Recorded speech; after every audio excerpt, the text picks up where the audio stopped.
Yo 250 millones de habitantes.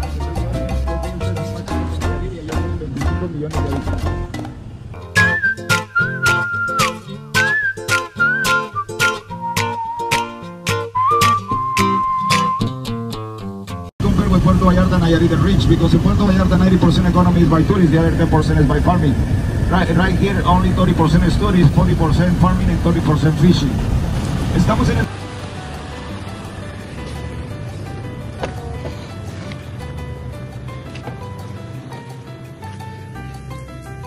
The church, unfortunately, is closed. San Pancho Church is closed.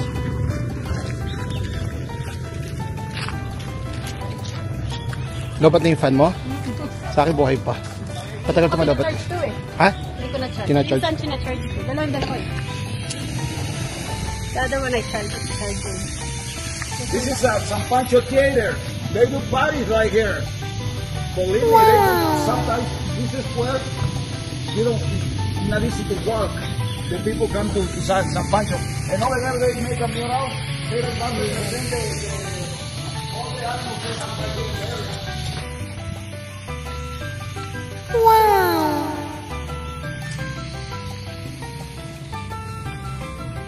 Ella. Where's Ella? Oh, it's nice. Oh.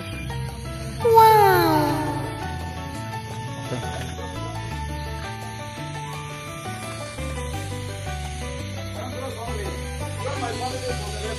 Okay. Always in October 4, in the day of the celebration, it's raining.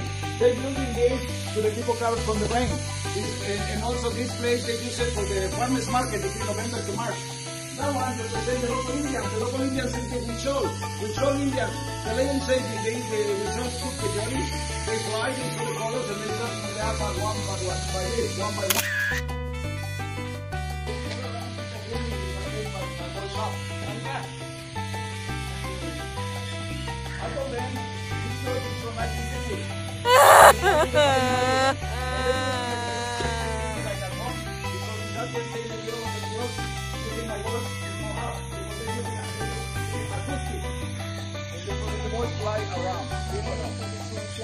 Echo, like an echo. So they can hear.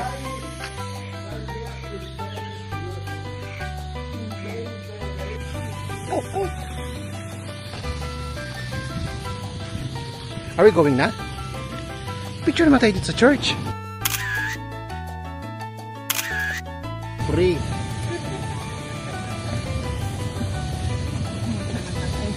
Gusto ko itanong, bakit ganito kalsada nyo?